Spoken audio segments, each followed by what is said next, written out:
여러분 안녕하십니까? 세종사이버대학교 소프트웨어공학과 진정순 교수입니다. 오늘은 특별한 특강을 준비했는데요. 자, 오늘의 특강의 주제는 구글 안티그래피티를 활용한 AI 기반의 웹페이지 기획부터 배포까지입니다. 구글은 2025년 11월에 세계적인 AI 연구소인 구글 딥마인드가 제미나이 3 프로를 엔진을 사용해서 차세대 AI 에이전트 기반의 IDE인 안티그래피티를 발표합니다. 자, 이런 안티그래피티는 단순히 코드 작성을 넘어서 에이전트가 계획하고 파일을 생성해주고 또 터미널 명령을 직접 실행해주기도 하고 심지어는 브라우저를 열어서 자체 코드를 테스트, 확인까지 하는 스스로 수행하는 도구인데요. 자, 코딩을 몰라도 이 안티그래피티를 사용하면 프로그램을 만들 수 있다는 것입니다.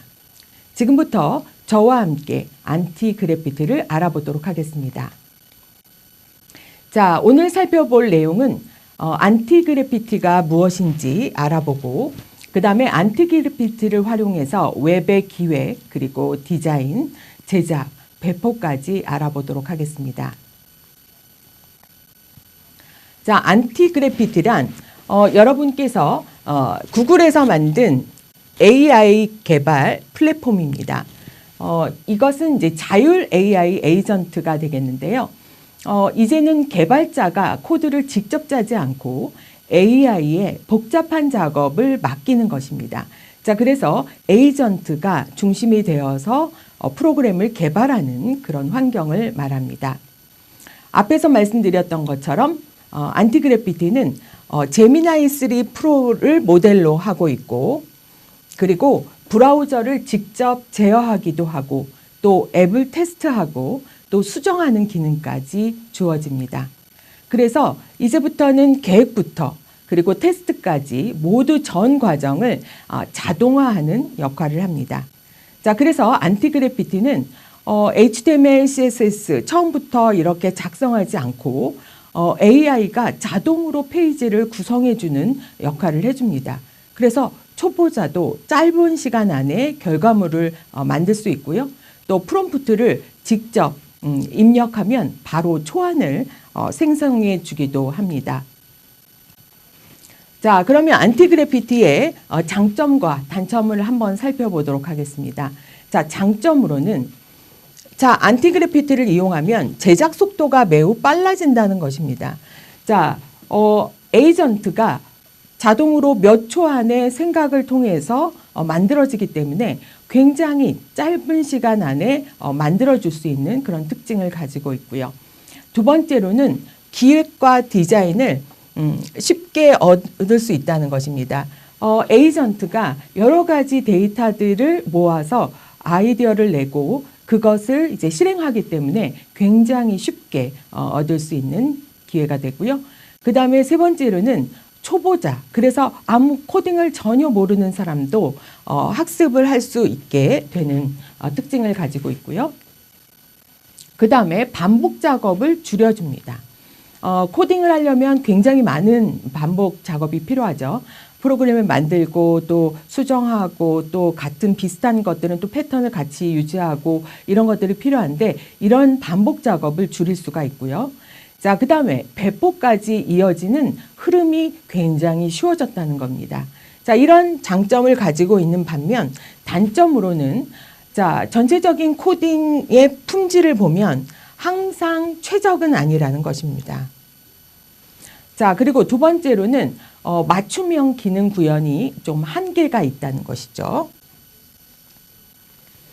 자, 그 다음은 이제 디자인이 비슷해질 수 있다는 겁니다. 아마도 이제 데이터 추려지는 그런 과정 속에서 비슷한 디자인 그리고 뭐 트렌드이긴 하지만 비슷한 패턴으로 만들어질 수 있는 가능성이 있고 또 하나는 학습 없이 사용하기만 하면 실력이 늘지 않는다는 단점을 가지고 있고요. 마지막으로는 세부 수정은 결국 사람이 해야 된다는 것이죠. 자, 그래서 안티그래피티가 또 어떤 특징을 가지고 있고 또 어떻게 진행이 되는지 알아보도록 하겠습니다. 자, 먼저 안티그래피티를 설치하셔야 되겠죠. 그래서 먼저 설치부터 해볼 텐데요. 설치는 크게 중요하지 않아서 빠르게 넘어갈 텐데 중요한 부분만 포인트 잡아서 빠르게 진행하겠습니다. 자, 구글에서 안티그래피티라고 검색을 하시면 다음과 같은 사이트 주소가 나오고요. 클릭해서 진행합니다. 자, 다운로드, 먼저 윈도우에서 다운로드 설정을 클릭하셔서 넘어가시면 되겠고, 자, 운영체제에 맞는 프로그램을 다운로드 해주시면 되겠습니다. 자, 그런데 이제 여기에서 여러분들이 안티그래피티를 이제 실행하고 나면 실행하고 나서 이제 사용권 계약에 대해서 동의하시고 그다음 다음 누르신 다음에 자, 여기서 중요합니다. 자, 우리가 이제 D 드라이브에다가 안티그래피티를 설치할 텐데요. 자, 설치를 D 드라이브에 설치하는 이유가 있습니다. 자, 여러분들이 안티그래피티는 AI 에이전트가 자동으로 설정하고 테스트하기 때문에 잘못 설치하거나 또 아니면 잘못 테스트하는 과정을 거치게 되면 기존 프로그램의 영향을 받을 수 있다는 것이죠. 자, 그래서 꼭 D 드라이브에다가 선택해서 저장하시고 실행해 주시면 좋겠습니다. 자, 다음 넘어가서 자, 그 다음에는 시작 메뉴 폴더를 선택해 주시면 되겠고요. 그 다음에 바탕화면에 바로가기 설정을 만드시고 다음으로 넘어가시면 되겠습니다. 자, 이렇게 여러분들이 설치하셔가지고 쭉 설치가 되면 자, 이렇게 완성된 설치가 완료됐다고 나오고요. 자, 외부 파일이 들어왔기 때문에 설치됐을 때는 이렇게 방화벽에 앱의 일부 기능을 차단한다고 했을 때 자, 액세스를 허용해 주시고 넘어가시면 되겠습니다. 자, 처음 화면인데요. 자, Welcome to 안티그래피티에 오신 것을 환영합니다. 라는 메시지가 나오고 Next 눌러줍니다. 자, 그러면 안티그래피티에서 여러분께서 이제 첫 번째 나오는 그런 부분인데요. 자, 첫 번째는 이렇게 설정 플로우 단계가 보입니다. 자, 첫 번째로는 초기 환경을 이제 설정해 주는 부분인데 첫 번째는 스타트 플래시 있는 부분이어서 스타트 플래시입니다. 이 플래시는 아무 설정 없이 깨끗한 상태에서 시작하겠다라는 설정입니다. 자, 그래서 우리는 스타트 플래시를 설정을 할 거고요. 자, 그 다음에 두 번째는 자, import from VS 코드인데요.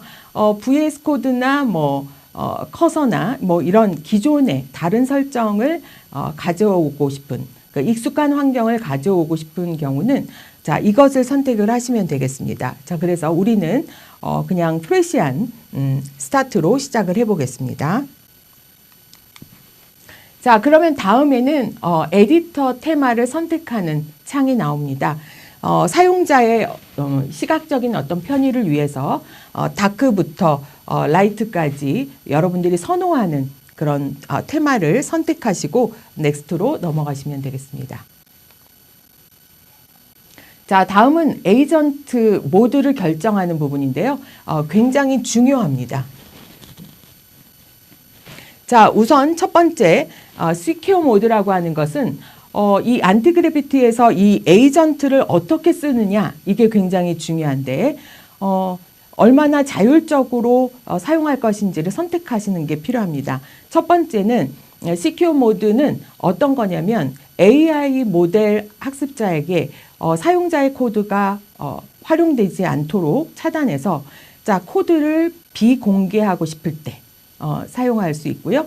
그리고 가능한 경우에 AI 연산을 클라우드가 아닌 사용자가 직접 로컬 환경에서 처리할 수 있도록 이렇게 데이터 유출을 최소화시킬 수 필요할 때 자, 시큐어 모드를 선택하고요.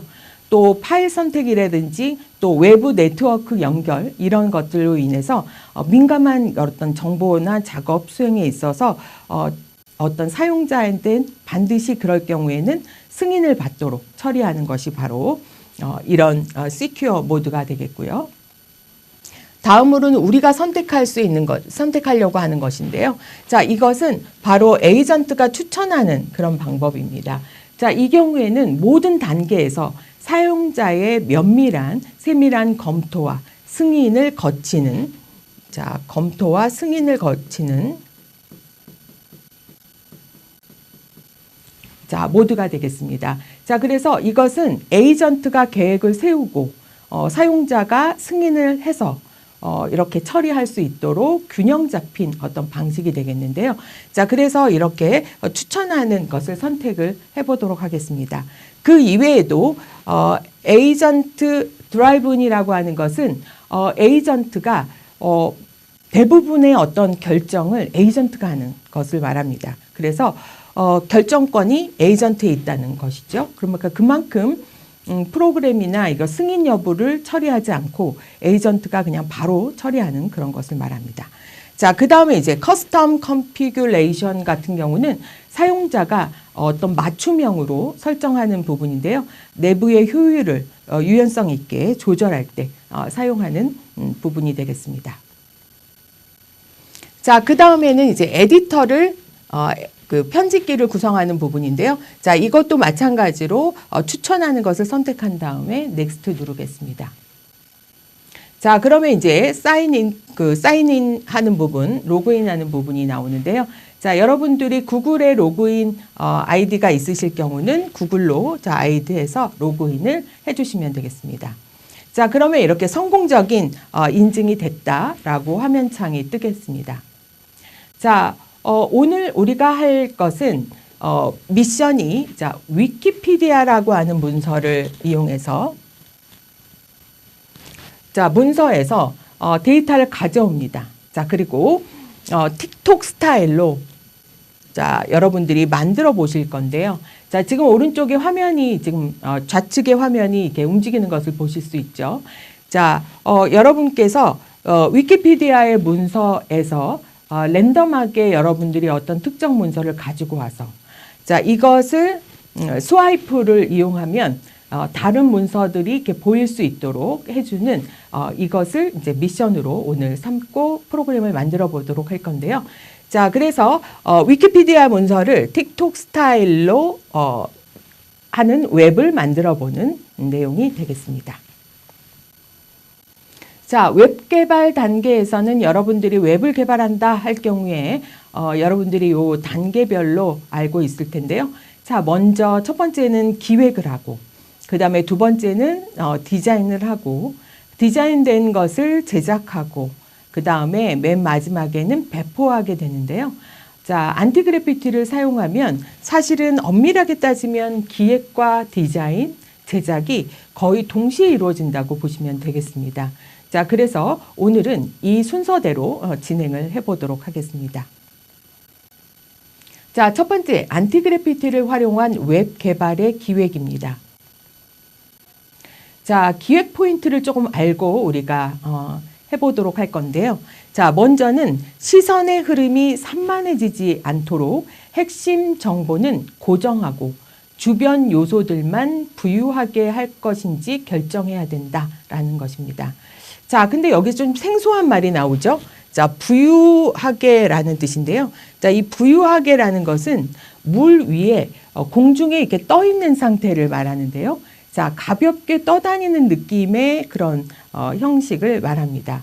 자, 그래서 여기에 보면 프레임워 모션이라고 하는 것이 있는데, 자, 이게 바로 이제 여러분들이 오늘 해보실 내용이 되겠는데요. 시각적인 깊이감과 리듬감을 주는 매우 세련된 그런 방식의 예입니다. 자, 그래서 왼쪽에 제가 오른쪽인가요? 여러분들 그림이 있는데요. 자, 여기에 보시면 제일 가운데에 있는 내용은 바로 핵심 정보 내용이 되겠습니다. 자, 이 내용은 고정을 시키고 주변에 그 주변 요소들은 약간 물 위에 떠 있는 것처럼 가볍게 떠다니는 것처럼 이렇게 처리한 것인데요. 자, 바로 이것이 여러분이 자, 이렇게 그 기획 단계에서 이런 부분을 넣을지 이런 부분들을 이제 살펴보셔야 됩니다. 자, 그래서 전체적인 핵심 정보는 고정시키고 나머지 부분은 이렇게 프레임워 모션 같은 걸 이용해서 사용하시는 것이 좋겠습니다. 자, 다음은 두 번째는 요소마다 뭐 그림자의 농도라든지 또 흐림 정도를 다르게 둬서 전체적으로 이제 높낮이를 차이를 주는 건데요. 여러분들이 Z 인덱스를 혹시 아시는지 모르겠지만 Z 인덱스 값을 이용해서 높낮이 차이를 둬서 명확히 기획해 두는 것도 필요하겠고요. 자, 세 번째로는 과도한 움직임은 좀 피하는 것이 좋습니다. 그래서 사용자가 어지러움을 유발할 수 있기 때문에 정적인 수준의 모션 가이드를 정하는 것도 먼저 기획 단계에서 필요하겠고요. 자, 마지막으로 반응형 단계에서 안티그래피티 느낌을 유지하면서도 터치 인터페이스를 방해하지 않는 설계가 필요하겠습니다. 자, 이런 포인트를 가지고 기획을 해보도록 하겠습니다. 자, 먼저 안티그래피티를 실행하면 자, 다음과 같은 창이 나옵니다. 자, 먼저 폴더를 생성을 하셔야 되는데요. 자, 오픈 폴더 해서 폴더를 열겠습니다. 자, 우리는 폴더를 자, 웹이라고 이름을 지어서 만들어서 지금 탐색기에 보면 웹이 만들어진 것을 보실 수 있고요. 자, 오른쪽에 자, 에이전트 창에 보시면 웹이라고 지금 여러분 폴더가 만들어져 있는 것을 보실 수 있습니다. 자, 그러면 이제 파일에 작성을 하려고 하면 파일의 작성자를 신뢰하는지 여부가 표시가 되는데요. 자, 이 폴더에 있는 파일의 작성자를 신뢰하겠느냐 물어봤을 때 예, 작성자를 신뢰한다 체크하시고 넘어가시면 되겠고, 자, 오른쪽에 보시면 지금 이렇게 웹에 보시면 자, 플래닝과 그 다음에 여기에 오른쪽에 여러분들이 모드를 선택할 수 있게끔 되어 있는데요. 자, 여기에 보면 자, 플래닝 중에 플래닝과 페스트가 있습니다. 자, 그래서 더 자세하게 한번 알아보도록 하겠습니다. 자, 플래닝 같은 경우는 계획을 계획 모드로 설정하는 겁니다. 자, 우리가 대부분 많이 사용하는 것이 플래닝 모드인데요. 단계별로 계획을 세워주기도 하고, 그리고 이런 것 같은 경우는 이제 아주 복잡한 그런 어떤 기능을 요구하는 것을 구현할 때 주로 많이 씁니다.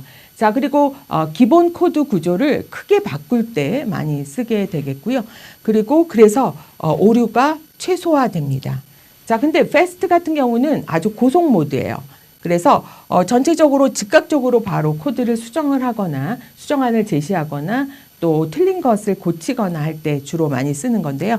자, 오타를 수정하거나 또 단순한 스타일의 변경일 때, 또 작은 어떤 작업일 때 주로 많이 쓰는 효과입니다. 자, 그래서 플래닝을 할 것인지 패스트 모드를 선택하실 것인지 하시는데, 자, 우리는 플래닝으로 진행을 하도록 하겠습니다. 자, 다음은 이제 모델을 선택하셔야 되는데요.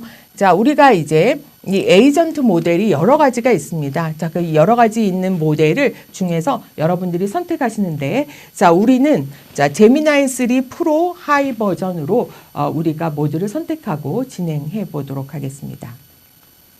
자, 그러면 이제부터는 여러분께서는 직접 코딩할 필요가 없이 이 에이전트 화면에서 프롬프트만 입력하시고 이제 뭐 명령을 프롬프트를 입력하시고, 그 다음에 에이전트가 물어봤을 때 자, 수락을 요구하면 accept를 요구하면 수락하시면 되고요. 또 그것을 원하지 않으면 reject해서 거절하시면 되고요. 그 다음에 어떤 프로그램을 깔았을 때 자, 이렇게 컨펌 확인해야 될 경우가 있을 때 사용자에게 이렇게 확인과 수락과 승인을 물어보는 것 단계만 하시면 프로그램이 자동으로 만들어집니다. 자, 여러분들이 직접 코딩할 필요는 없는 것이죠. 자, 그러면 먼저 우리가 미션을 조금 분석을 해보는 단계가 필요합니다. 자, 왼쪽처럼 우리가 이렇게 만들려고 할 때, 자, 우리는 이제 먼저 뭘 해야 되는가입니다. 자, 첫 번째로는 우리가 화면에 보이는 UI, UX를 어떻게 잡을 것인가입니다. 자, 이 부분은 틱톡 스타일이기 때문에 우리가 전체적으로 모바일 모양으로 디자인을 합니다.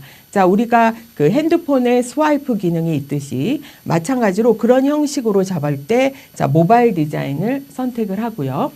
그 다음에 자, 무한 스크롤 될 수 있도록 계속 넘길 수 있도록 스크롤 부분을 넣을 거고요. 자, 그 다음에 여기에 이미지를 표시해주고, 그리고 자, 그 위키피디아 문서는 굉장히 내용이 많은데, 자, 이것을 요약을 해줄 겁니다. 자, 그리고 필요하다면, 자, 왼쪽 상단에 자, 로그를 또 넣을 수도 있겠죠. 자, 그래서 먼저는 UI, UX에서 어떤 것들을 어떻게 구성할 것인지를 먼저 분석하고 필요한 것을 이렇게 추려보는 것이 단계가 되게 중요하겠습니다. 자, 그 다음에 기능으로 보시면, 자, 왼편에 보시면, 자, 이렇게 언어를 선택할 수 있도록 되어 있는데요. 한국어나 영어를 선택할 수 있는 부분을 넣을 것이고, 그 다음에 위키피디아에서 원문을 이동해서 하는 링크 부분을 넣을 겁니다.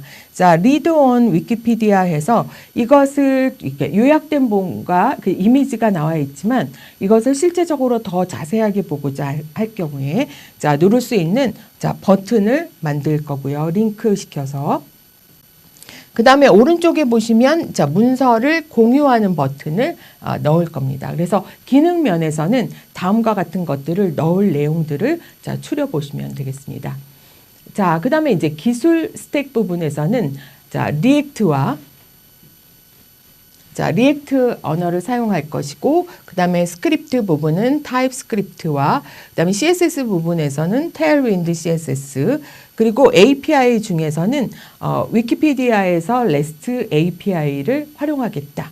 자, 그래서 여러분들이 똑같은 프로그램이라 하더라도 어떤 스택을 사용할 건지, 어떤 언어를 사용할 것인지 이것을 이제 구성을 넣어주시면 되겠습니다. 자, 제일 중요한 것은 안티그래피티도 마찬가지고 요즘에 AI, 챗GPT나 뭐 제미나이나 이런 거에서도 보시면 프롬프트를 어떻게 작성하느냐가 굉장히 중요합니다. 자, 그래서 프롬프트 작성 핵심 전략 4가지를 한번 살펴보도록 하겠습니다. 자, 첫 번째로는 역할을 부여하는 겁니다. 자, 먼저 에이전트에게 구체적인 역할을 정해주는 것이죠. 그러니까 누구라고 하는 것을 정확하게 명시할수록 그렇게 답변의 수준이 달라집니다. 자, 그래서 첫 번째 구체적인 역할을 정해주는 것만으로도 답변이 변한다는 것 꼭 기억해 주시고, 자, 두 번째는 맥락과 배경을 설정하시는 것이 필요합니다. 무엇을 왜 만들 것인지 뭐 질문이 구체적일수록 에이전트는 엉뚱한 대답을 하지 않습니다. 자, 그래서 정확하게 질문을 하는 내용들을 구체적으로 주시는 것들이 필요하고, 자, 그 다음에 제약사항 또는 여러분들이 요구사항이라고 볼 수가 있겠는데요. 자, 어떻게 할 것인지, 만약에 예를 들자면 이미지 속의 문구처럼 그림자의 농도나 흐림 정도 같은 세부 기준을 명시해줘 라고 한다거나 이런 식으로 더 구체적인 내용을 담을 때 에이전트가 올바른 더 좋은 결과를 내줍니다.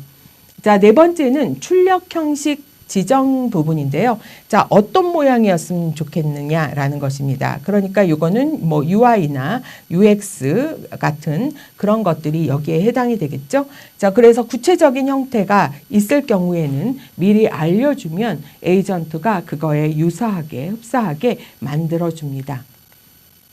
자, 그러면 우리는 자, 프롬프트를 어떻게 작성할 것인지 자, 한번 볼 건데요. 첫 번째 내용입니다.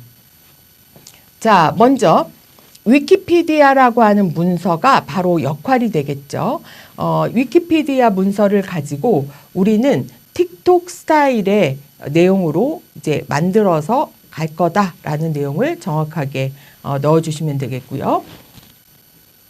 자, 그 다음에 전체적인 그 스크롤을 세로 스크롤의 그 피드로 보여주는 그런 앱을 만들 것인데, 자, 위키피디아 문서가 굉장히 많은데요. 그 많은 것 중에서 랜덤하게 가져오도록 하겠습니다. 자, 그래서 제일 먼저 첫 문장은 역할 부여에서 자, 지금 위키피디아 문서를 틱톡 스타일로 바꿀 거다라고 하는 전체적인 그 역할을 지정하고 있고요. 또 맥락이나 배경 같은 것도 이제 넣어 주실 수 있겠습니다. 자, 그다음에 UI, UX 같은 경우가 바로 출력 형식이 되겠는데요. 자, 어떤 모양으로, 모바일 모양으로 디자인으로 스크롤되고, 무한 스크롤되고, 그다음에 텍스트는 요약해주고, 이미지도 표시해줘. 이런 그 결과물을 우리가 볼 때 이런 출력 형식이 되겠습니다.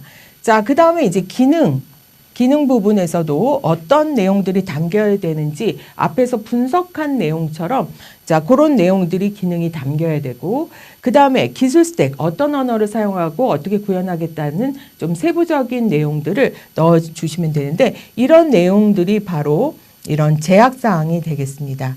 자, 제약사항 또는 요구사항, 이런 내용이 되겠죠. 자, 그래서 프로그램 개발하실 때는 이런 요구사항을 정확하게 먼저 파악하는 것이 굉장히 중요하고, 안티그래피티나 요즘에 그 AI 그 프롬프트를 작성할 때도 마찬가지로 여러분들이 요구 내용들을 정확하게 넣어줄수록 더 정확한 그 프로그램을 만들어낼 수 있겠습니다. 자, 그러면 다음과 같이 만든 프롬프트 내용을 자, 에이전트 화면창에다가 자, 입력하고 자, 보냅니다. 자, 그러면 에이전트는 제일 먼저 이제 생각을 하게 되고, 자, 그다음에 이제 언더스탠드, 이해를 해서 준비를 해 줍니다. 다음 단계로는 설계 단계를 해주는데요. 전체적인 플랜을 짜주고, 그 다음에 구조화하는 역할을 해줍니다.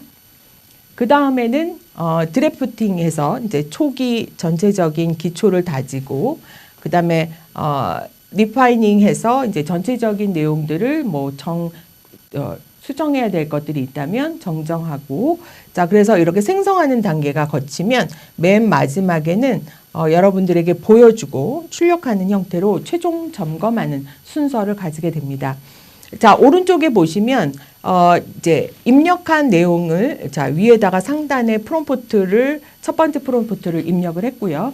자, 그리고 전송하게 되면 자, 이렇게 보면은 띵킹 부분, 그러니까 여러분들이 이제 준비 단계를 거치게 되는데, 준비 단계를 거치고 과정을 거치고 그다음에 분석한 다음에 그다음에 7초 동안 다시 생각한 다음에 자, 그다음에 또 12분 또 테스트를 생성해주고, 이런 짧은 시간 안에 자, 모든 에이전트가 처리를 해주게 됩니다. 자, 그러면 다음으로 어떻게 처리가 되냐면, 자, 전체적으로 처리가 끝났으면 자, 이렇게 위키피디아 앱에 자, 계획안을 작성했다라고 하면서 자, 계획안을 쭉 뿌려줍니다. 자, 그러면 이 계획안을 보고 여러분들이 보실 수 있겠는데요. 자, 여기서 보면 이제 앞에는 영어로 돼 있었죠. 그래서 자, 제가 오른쪽에 계획안을 한글로 표시해줘 라고 이렇게 입력을 했습니다. 자, 그랬더니 여러분들이 볼 수 있는 형식대로 자, 이렇게 구현 계획이 화면에 나오게 되고요. 자, 다음과 같은 화면이 이어집니다. 자, 그러면 지금부터 자, 요 화면에 구현 계획을 조금 세부적으로 알아보겠는데요. 자, 이 구현 계획은 에이전트가 여러분에게 제시하는 그런 계획이기 때문에 여러분께서는 다 내용을 알지 못해도 상관은 없습니다. 자, 그러나 여러분들이 또 이런 계획이 어떤 내용이 계획으로 잡혔는지를 아셔야 되기 때문에 조금 더 자세하게 설명을 드리도록 하겠습니다. 자, 제일 먼저는 목표 설정 부분입니다. 자, 그래서 목표는 여러분이 우리가 이제 만들려고 했던 그 미션의 전체적인 내용이 담겨져 있습니다. 랜덤한 위키피디아의 문서를 틱톡 스타일의 세로 스크롤 피드로 보여주는, 그 다음에 위키톡이라고 하는 웹 애플리케이션을 제작할 거다. 자, 이렇게 명시되어 있고요. 사용자 검토 필수 사항에서 사용자가 이러이러한 것들은 검토해 줬으면 좋겠습니다 라고 이제 안내를 하고 있습니다. 자, 이것은 좀 건너뛰고 자, 중요한 내용부터 가볼게요. 제한된 변경 사항입니다. 전체적으로 이제 프로젝트 구조를 잡아주고요. 그 다음에 아키텍처나 컴포넌트를 만들어주고, 그 다음에 이제 검증 계획을 세워주고, 그리고 그 사이에 여러 가지 이제 내용을 담고 있습니다. 또 스타일 전략도 있네요. 자, 그러면 먼저 지금 우리가 D 드라이브에 자, 웹이라고 하는 폴더를 만들었기 때문에 웹이라는 폴더에 자, 자체적으로 이 프로젝트를 만들면서 폴더가 만들어집니다. 자, 위키 지금 톡이라고 하는 자, 폴더가 만들어지면서 자, 여기에 모든 파일들이 생성이 됩니다. 그래서 처음에 루트 디렉토리와 그 다음에 프로젝트 폴더가 지금 만들어졌다는 것이 나오고요. 그 다음은 이제 의존성 해가지고 지금 앞으로 쓸 내용들이 이제 담겨져 있습니다. 자, 제일 첫 번째는 자, 리액트가 되겠는데요. 자, 리액트 언어로 이제 기술로 하기 때문에 리액트가 있고, 그 다음에 리액트 돔이 있습니다. 자, 리액트 돔은 리액트에서 만든 컴포넌트를 실제 브라우저의 돔에다가 렌더링하고 그 다음에 연결해주는 그런 다리 역할을 하는 패키지입니다.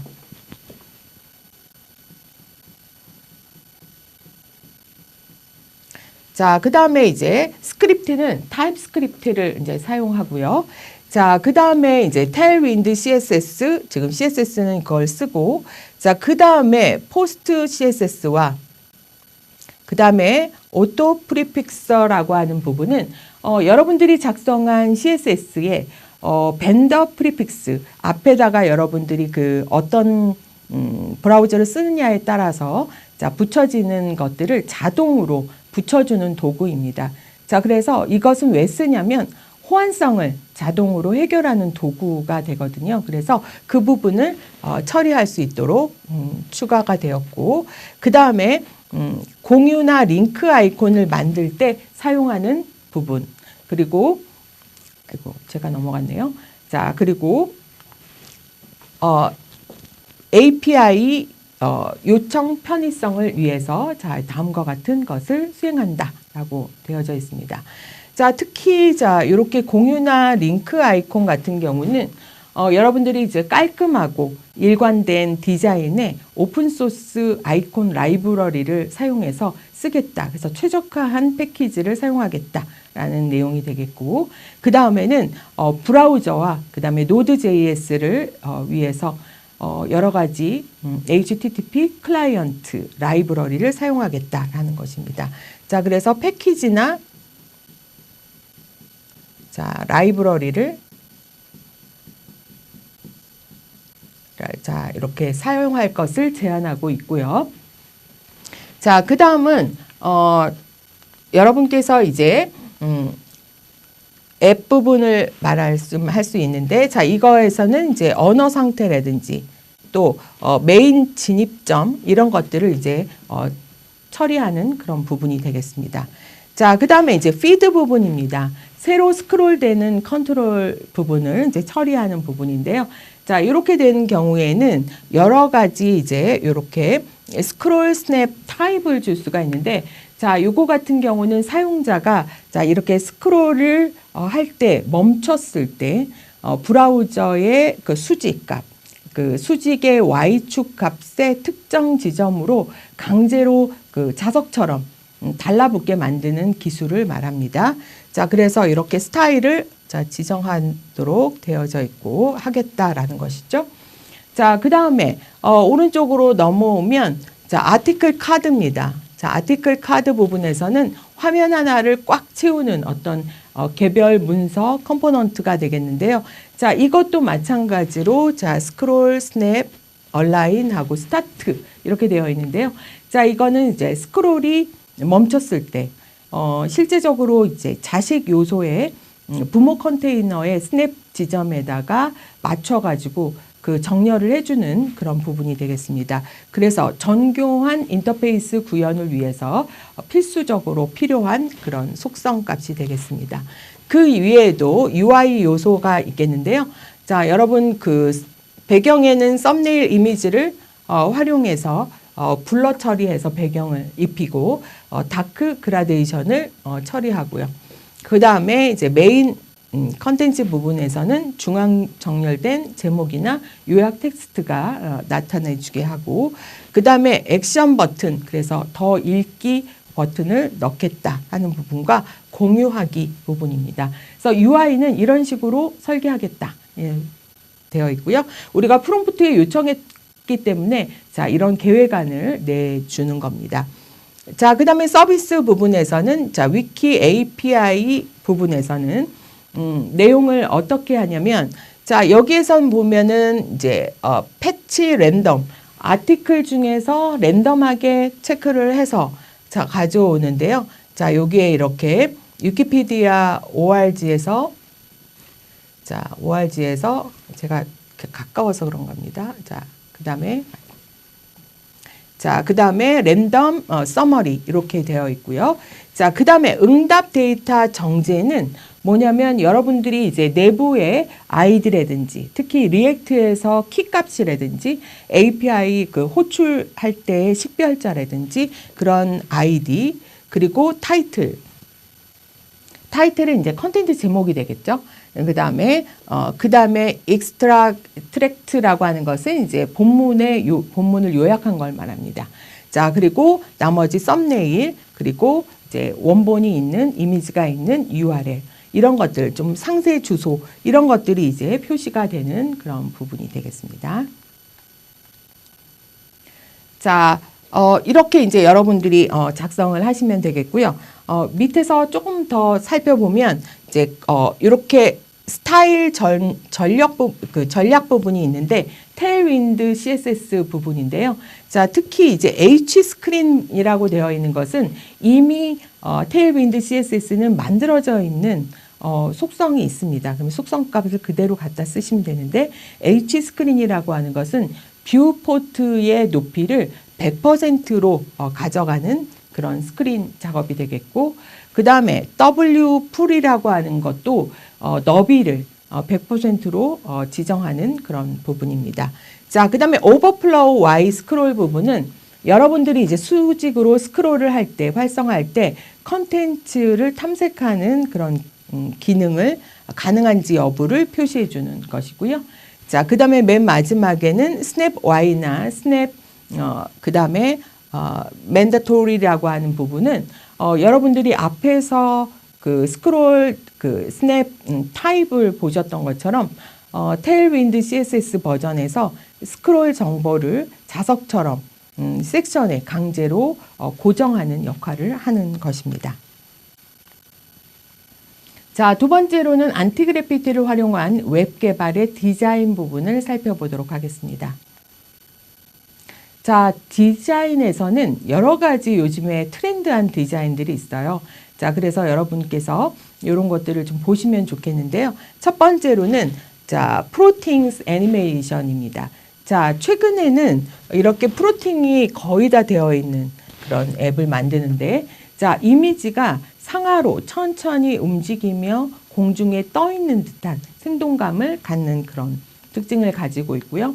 그 다음에 섀도우 부분도 많이 중요하게 다루는데요. 그 다음에 섀도우 스케일링에서 제품이 위에 올라갈 때 바닥에 어떤 그림자가 작아지고 연해지는 효과를 주어서 거리감을 극대화하는 그런 특징을 가진 특징이 있겠습니다. 그 다음에 클래스 모피즘이라고 하는 것은 이제 유리감처럼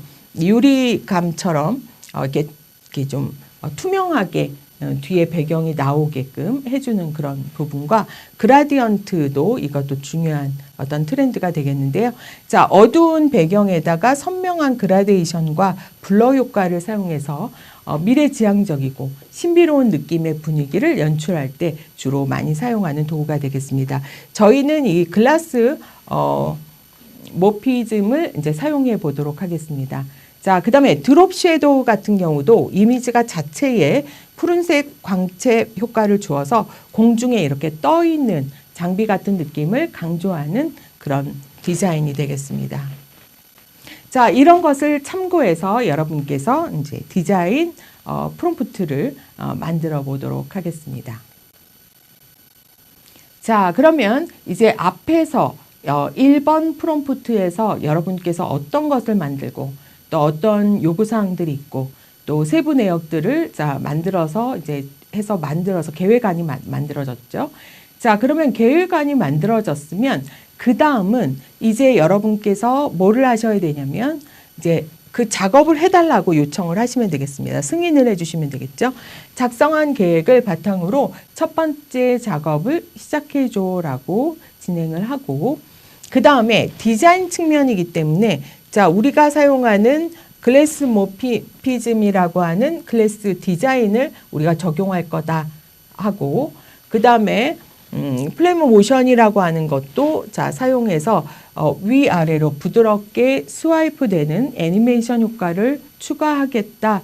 자, 이렇게 구체적으로 넣어주면 자, 그리고 넣어주고 또 다크 모드 전체적으로 이제 어두운 분위기의 다크 모드를 기본으로 하고 그렇지만 네온 컬러를 포인트를 줘서 이제 처리하겠다.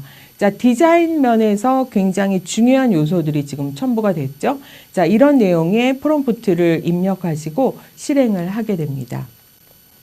자, 그러면 자, 오른쪽 그림처럼 자, 이렇게 전체가 자, 생각에 의해서 처리가 되는데요.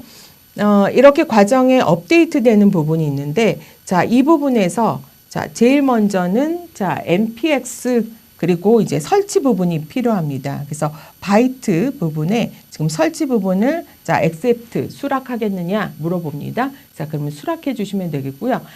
쭉 전체적으로 에이전트가 알아서 이렇게 물어봅니다. 그러면 여러분들이 보시고 필요한 것은 수락해 주시고 넘어가시고 확인할 부분은 확인 버튼 눌러 주시면 되겠습니다. 자, 그래서 자, 이렇게 전체적으로 여러분들이 실행이 되시면 자, 여기에 위키톡에 우리 지금 미션에 해당하는 작업을 수행하는 일이 나옵니다. 자, 그러면 전체적으로 지금 작업을 에이전트가 단계별로 수행하는 것을 볼 수가 있습니다. 자, 그러면 여러분들은 필요에 따라서 여러분들이 수락해 주시고 확인 버튼 눌러 주시면 쭉 전체적으로 에이전트가 주도하에 이루어지게 됩니다. 자, 그러면 먼저 전체적인 구현 작업의 일을 한번 살펴보도록 하겠습니다. 자, 먼저 계획입니다. 자, 우리가 첫 번째 프롬프트를 입력하고 나니까 뭐가 나왔냐면 계획 부분이 나왔죠. 계획안이 나왔습니다. 자, 그래서 플래닝해서 계획이 나왔고요. 자, 먼저는 실행 계획에 필요한 내용을 자, 크리에이트 실행 계획을 하나 만들어줬고 그리고 나서 이제 사용자 검토를 요구하는 검토와 승인을 요구하는 자, 그 부분이 진행이 됐습니다.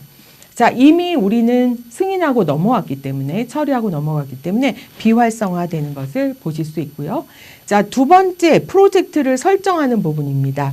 프로젝트의 셋업 부분에서 지금 진행하고 있는데 자, 이 부분은 프로그램을 진행할 때 여러분이 어느 부분을 이제 진행해야 되는지 내용들을 하나씩 체크해 가면서 수락을 요구합니다. 그러면 여러분께서 수락을 눌러주시면 되겠습니다.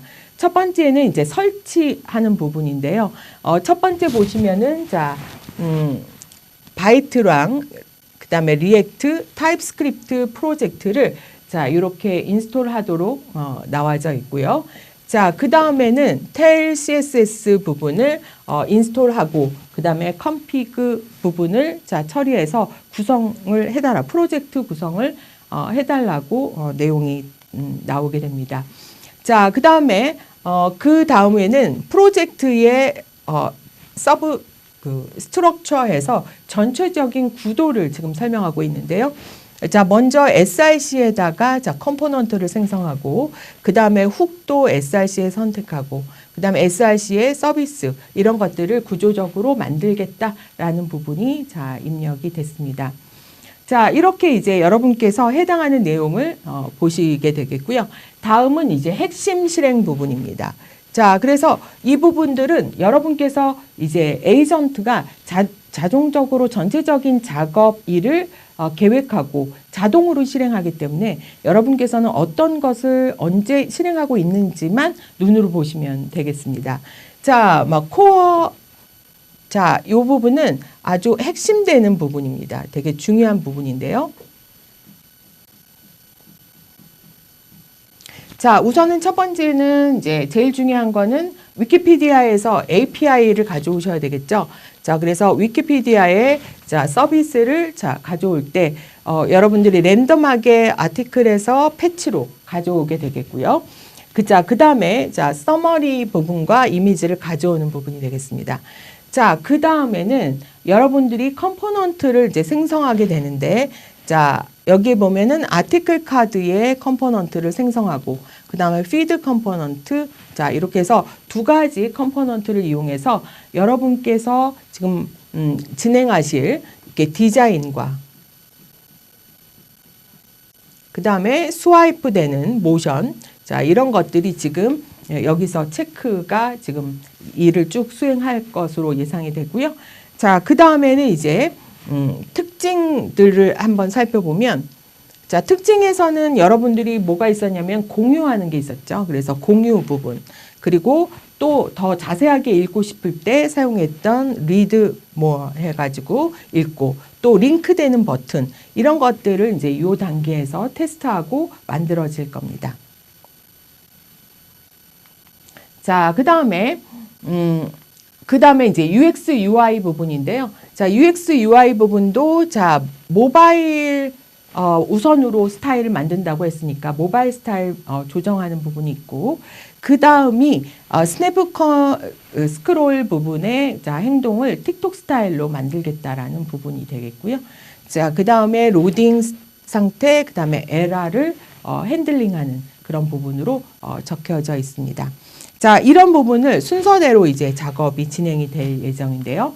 자, 그래서 다음 부분을 한번 보죠. 자, 먼저 자, 이렇게 이제 프로그램을 실행하다 보면 자, 이렇게 확인하라는 부분이 나옵니다. 그러면 자, 확인 버튼 눌러주시면 되겠고요.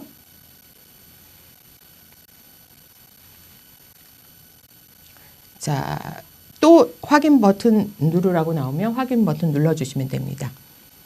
자, 그래서 이제 위키톡의 기본 구현을 다 완성했다고 되고요. 자, 이렇게 구현 작업이 체크 되면서 자, 다 거의 마무리 단계에 왔습니다. 자, 그러면서 자, 여기서 보시면 자, 위키피디아의 기본 구현 완성된 부분을 한번 살펴보겠습니다. 그러면 완성된 부분 확인되고 나서 자동으로 검토를 합니다. 자, 컴퓨터가 알아서 자, 검증을 하게 되는데요. 자, 화면에 보시면 자, 다음과 같은 테스트를 거쳐서 에이전트가 만들어지는 것을 보게 됩니다. 자, 그러면 이제 이번에는 제작 부분을 한번 살펴보도록 하겠습니다. 자, 이렇게 만들어지면 로컬 호스트가 만들어지고 자동으로 만들어지면서 자, 이렇게 URL을 만들어줍니다.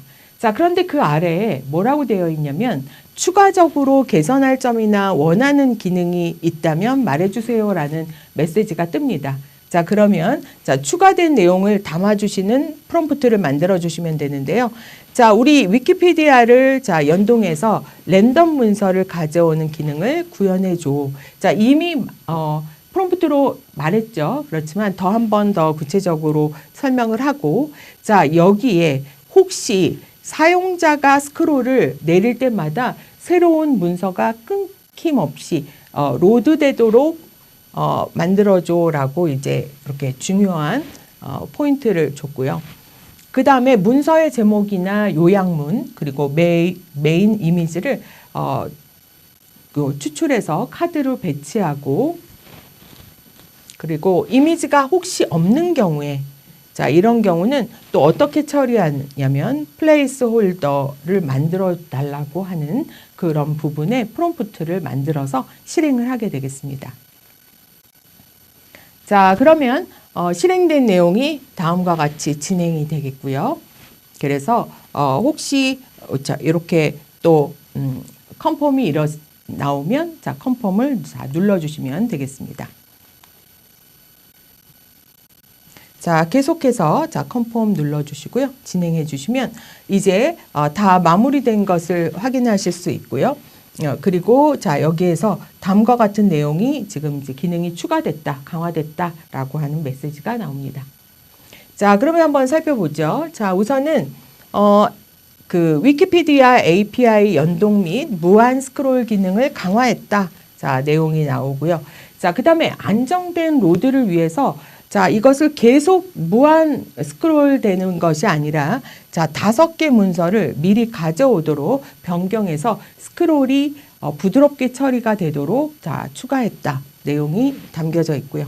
그 다음에 이미지가 없는 경우도 있습니다. 자, 그럴 경우에는 이렇게 플레이스 홀더를 적용해서 단순 비어있는 그런 부분일 때는 W 로고가 포함된 그런 전용 플레이스 홀더가 표시되도록 구현을 했다. 이런 부분이 되겠고요.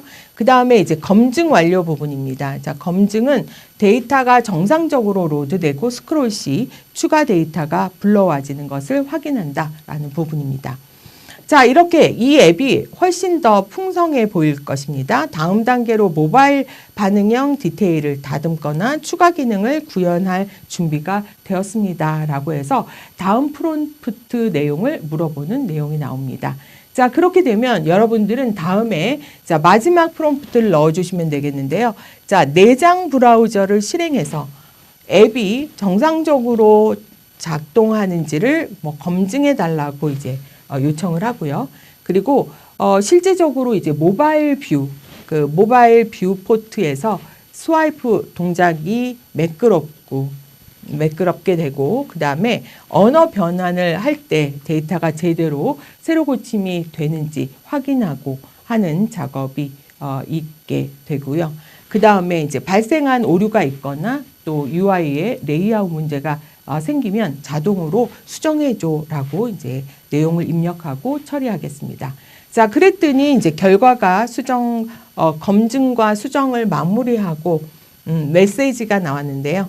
자, 모바일 검증 완료해서 아이폰 뷰포트에서 부드러운 스와이프와 레이아웃을 확인했다. 테스트를 끝낸 거죠. 자, 그리고 다국적 언어에서 강화해서 한국어, 영어 부분도 했고, 그 다음에 또 로딩 메시지까지 완벽하게 바꾸는 수정을 했다라는 수정 테스트 결과입니다. 자, 그 다음에 UI와 UX 폴리싱 부분에서도 전체적으로 전반적으로는 디자인 일관성을 유지하도록 만들었다. 자, 이렇게 되었습니다. 그래서 현재 로컬 서버는 이제 우리가 만들어져 있는 서버에서 실행 중이고, 그다음에 모바일 기기에서도 훌륭하게 작동할 준비가 되었다. 추가 기능 요청이 있다면 언제든지 말씀해 주세요라고 이제 메시지가 떴습니다. 자, 그래서 우리가 이제 이 부분을 우리가 처리된 결과를 화면에 보실 수가 있고요. 자, 그러면 전체적인 결과 검증된 내용을 빠르게 한번 살펴보도록 하겠습니다. 자, 위키톡이 성공적으로 구축됐다, 검증됐다 메시지가 나왔고요. 자, 첫 번째는 이제 몰입형 피드 경험, 수직 스와이프 되는 부분, 자, 처리가 됐고, 그 다음에 글래스 모피즘 UI 처리가 됐고, 그 다음에 프레임 동작 됐고, 그 다음에 이제 위키피디아 REST API에서 자, 동적인 컨텐츠를 가져왔다라는 것이고요. 스마트 버퍼링 충분히 돼서 한 번에 5개의 기사를 로드할 수 있도록 처리했다. 그 다음에 무한 스크롤, 피드 하단에 접근할수록 더 많은 컨텐츠를 자동으로 가져올 수 있도록 무한 스크롤도 처리했고, 다이나믹 그 레이스 홀더 부분, 자, 그 부분도 이제 처리가 된 것을 앞에서 확인했습니다.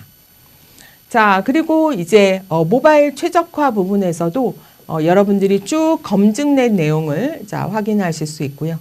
자, 앞으로는 여러분께서 이제 공개 액세스를 위해서 버셀이라든지 다른 배포 프로그램을 이용해서 배포할 수 있다. 호스팅을 할 수가 있고, 그 다음에 매니페스트를 추가해서 여러분들이 모바일 앱이 자동으로 그러니까 실행해서 사용할 수 있도록 처리하는 부분까지 다음 단계는 이런 것을 하면 좋겠다라는 내용입니다. 자, 그래서 여러분께서는 이렇게 구글 그래비티를 이용해서 코딩을 하나도 하지 않았는데, 자, 그래서 이런 코딩의 복잡성을 덜어주고 여러분들이 프롬프트와 그다음에 의사결정, 여러분들이 앞에서 하셨던 것처럼 여러 가지 뭐 승인이나 확인이나 거절이나 뭐 이런 것들 의사결정으로 프로젝트를 완성할 수 있었다는 거죠. 그래서 왼쪽에 보시는 지금 보는 파일들은 하나도 우리가 코딩을 하지 않았어요. 그렇지만 에이전트가 다 만들어준 것이죠. 자, 그래서 여러분께서 자 이렇게 코드의 복잡성을 덜어준 안티그래피티가 되겠습니다. 자, 다음은 안티그래피티를 활용해서 웹 개발의 배포를 알아보도록 하겠습니다. 자, 먼저 배포하는 순서입니다. 첫 번째로는 GitHub를 사용할 건데요. 자, GitHub에 로그인을 하시고 그 다음에 저장소를 생성하신 다음에 그 다음 파일을 업로드 하겠습니다. 자, 두 번째로는 버셀을 이용해서 우리가 배포를 할 건데요. 자, 버셀을 접속한 다음에 GitHub 계정으로 로그인 하시고 프로젝트를 생성을 합니다. 그리고 마지막으로 자, GitHub 저장소를 임포트하고 생성된 UI를 실행하는 순서로 진행을 하겠습니다. 자, 먼저는 GitHub를 로그인 하셔야 되는데요. GitHub 하시고 나서 자, 로그인을 눌러줍니다. 자, 그러면 로그인해서 여러분이 GitHub 아이디가 있는 경우는 로그인해서 들어가시면 되고, 자, 구글하고 연동이 되어 있기 때문에 자, 구글 클릭 눌러서 넘어가시면 되겠고요. 구글 아이디 있을 경우에 자, 거기에 로그인하고 계속 이어서 처리하시면 되겠습니다. 자, 만약에 GitHub를 처음 만약에 로그인을 만드시게 되면 자, 이게 무료 계정을 만들 수 있다고 나오고 여러분들이 이메일과 그 다음에 사용자 이름을 입력하신 다음에 자, 이렇게 계정을 생성해 주시면 되겠습니다. 자, 그러면 GitHub 로그인을 해 주시면은 그 화면에서 자, 홈에서 자, 이렇게 대시보드가 나오는데요. 대시보드 안에서 자, 여러분 Getting Started 해서 여러분들이 처음 코딩을 프로젝트를 만들기 위한 버튼으로 Create 프로젝트를 눌러주시면 되겠습니다. 자, 그러면 여러분께서 이렇게 대시보드 창에서 자, 저장소를 생성을 하셔야 되는데요. 저장소를 생성하는 방법은 오른쪽에 New 리포지토리를 눌러서 여러분들이 저장소를 생성해 주시면 되겠습니다. 자, 그러면 이제 저장소가 생성이 됐으면 자, 이 부분에서 여러분들이 자, 왼쪽에 GitHub 아이디를 눌러주시고 그 다음에 저장소 이름을 자, 생성을 해주시고 그 다음에 저장소를 만들겠다라고 클릭을 눌러주시면 되겠습니다. 자, 그러면 이제 파일을 업로드를 하셔야 되겠죠. GitHub에다가 자료를 올려주셔야 됩니다. 자, 그래서 자료를 올리기 위해서 자, 가운데 정중앙에 있는 업로드 existing file이라고 하는 것을 눌러주시면 되겠고요. 자, 거기에다가 자, 여러분들의 파일을 선택해서 올려주시면 되겠습니다.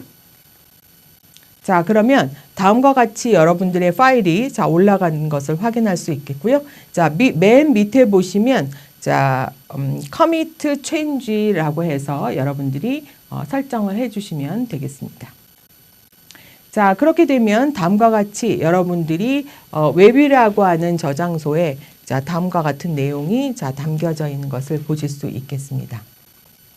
자, 다음은 버셀로 접속을 통해서 배포를 해보도록 하겠습니다. 자, 우선은 배포를 하기 위해서는 먼저 GitHub에다가 자, 파일을 업로드 해놓고 그 다음에 버셀을 접속을 하시면 되겠는데요. 자, 버셀의 공식 사이트인 버셀.com으로 들어가셔서 입력하시고 들어가셔도 되고 아니면 버셀을 접속에 로그인, 버셀이라고 검색하신 다음에 버셀에 로그인을 해주시면 자, 로그인하게 되면 자, 여기에 GitHub와 연결하도록 되어 있습니다. 자, 그래서 GitHub에 계속 진행하겠느냐 물어보는 메시지가 뜹니다. 자, 그러면 GitHub에 연동을 해 주실 텐데요. 자, 왜 GitHub와 그 다음에 버셀을 같이 하느냐. 자, GitHub로 에다 올려놓은 자료들이 만약에 나중에 수정을 했을 경우에 자동으로 여러분들이 버셀에서 이제 화면을 보시게 되면 배포된 내용이 수정된 내용이 그대로 적용된 것을 보실 수 있습니다. 그래서 반영 여부에 따라서 여러분들이 같이 연결해서 사용하실 수가 있겠고요. 자, 그러면 여러분들이 주어져 있는 자 이렇게 버셀을 로그인하기 위해서 자 기존 GitHub 선택해 주시고 컨티뉴 눌러 주시면 되겠고요.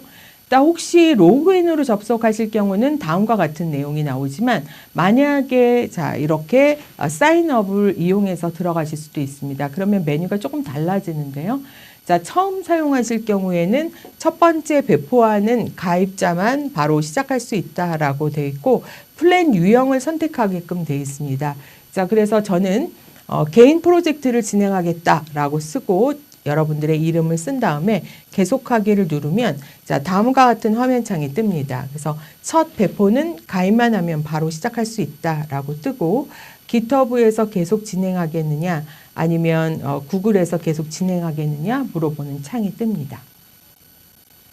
자, 그러면 이제 버셀을 승인하는 단계가 있는데요. 자, 다음과 같이 여러분들이 자, GitHub에 접속한 내용이 나오고 그 다음에 자, 승인 여부, 버셀을 승인하겠다라고 체크하시면 되겠습니다. 자, 그렇게 되면 어떤 경우에는 이렇게 승인 여부에 따라서 그 전화 인증이 필요한 경우가 있습니다. 그러면 입력하시고 계속 이어서 진행하시면 되겠습니다. 자, 다음은 여러분께서 이제 GitHub에 저장소에 저장되어 있는 것을 자, 임포트 해올 단계가 필요한데요. 자, 임포트 하기 위해서 왼쪽에 있는 자, 버튼을 눌러서 Add GitHub Account 자, 눌러주시면 되겠고요. 자, 그러면 이제 다음과 같이 인스톨 버셀을 인스톨하라는 창이 뜹니다. 자, 그러면 인스톨 해주시면 되겠고. 자, 그러면 이제 오른쪽에 보시면, Add New 해서 프로젝트를, 여러분들이 지정하게끔 화면창이 나오는데, 자, 프로젝트를 선택을 해주시고, 자, 그러면 프로젝트를 자, GitHub에서 가져오도록 하겠습니다. 그래서 GitHub에서 자, 가져오고, 그리고 그 다음에 여러분들이, GitHub 이름을 자 눌러주신 다음에 Create 눌러주시면 되겠습니다. 자, 그러면 여러분들의 이름으로 된 프로젝트가 생성이 되게 되겠습니다. 자, 그러면 이제 새로운 프로젝트가 진행이 되는데요. 자, 이렇게 배포라고 하는 부분이 실행이 되는 것을 볼 수가 있고, 자, 이렇게 배포된 내용들이 쭉 처리가 되다가 여러분들이 에러를 만날 수도 있습니다. 자, 저는 지금 에러가 떴다, 빌드하는 가운데 에러가 떴다라고 오류가 나왔는데요. 자, 이 오류가 체크된 것을 보실 수 있고, 자, 이 오류를 이제 여러분이 체크해서 풀어주셔야 되겠는데요. 자, 우선은 이런 오류가 나옵니다. 자, 우리가 이제 가장 많이 나오는 그런 오류인데요. 여러분께서 자, 제일 많이 나오는 그런 부분으로 타입스크립트가 Node.js 관련 타입 정보를 찾지 못해서 발생하는 가장 전형적인 설정 오류가 나오게 됩니다. 자, 그러면 터미널에서 npm stro 인스톨 해주고 나서 여러분들이 이제 이 부분은 그 개발할 때만 사용한다, 필요하다라는 뜻으로 자, save div라고 써주시면 되고요. 그 다음에 골뱅이 type 그리고 /모드라고 입력을 하시면 타입스크립트에서 Node.js가 실행이 되도록 처리하는 구문이 되겠습니다. 자, 그 다음은 package.json. 여러분들이 이렇게 파일 생성한 부분에 파일 리스트들이 굉장히 많았죠. 자, 그 중에서 package.json에 들어가셔서 다음과 같은 types node에 값을 추가를 해주시면 되겠습니다. 자, 그러면 처리가 되겠는데요. 자, 그래서 이제 전체적인 배포가 다시 진행이 되고, 저는 개인적으로 지금 웹이라고 하는 폴더에다가 작성을 했는데, 오류가 있어서 다시 폴더를 조금 하나 수정을 해서 진행을 했습니다. 자, 그래서 보시면, 저는 이 BB라고 하는 이름으로 다시 생성을 해서 만든 결과를 보실 수 있는데요. 자, 그러면 이 결과로 자, 지금 뭐가 생겨 있냐면 자, 도메인이 만들어졌습니다. 자, 그래서 도메인으로 만들어졌기 때문에 자, 이 주소만 입력하면 배포된 파일을 자, 확인해 볼 수 있습니다.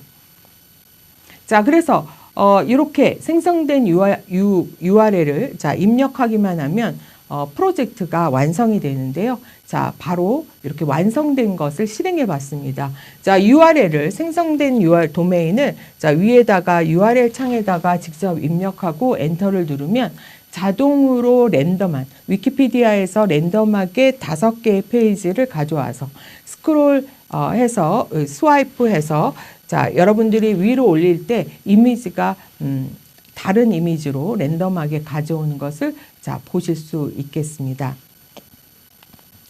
자, 안틱 그래피티를 사용해 보시니까 어떠신가요? 에이전트가 AI 에이전트가 이제는 계획안도 만들어주고 기획안도 만들어주고 또 직접 다 세팅도 하고 또 실행도 하고 그다음에 다 만들어졌으면 테스트까지 그래서 전혀 코딩을 하지 않았습니다. 그래서 노코드 시대인 거죠. 그래서 노코드로 완벽하게 차세대 도구를 사용해 보셨습니다. 안티그래피티를 이제 그것보다 더 훌륭한 또 프로그램들이 만들어질 텐데요. 안티그래피티를 사용해서 여러분도 만들어 보고 싶었던 내용들을 한번 이 강의를 통해서 여러분 한번 만들어 보시는 것도 좋을 것 같습니다. 자, 오늘 준비한 특강은 여기까지입니다. 자, 여러분 수고하셨습니다.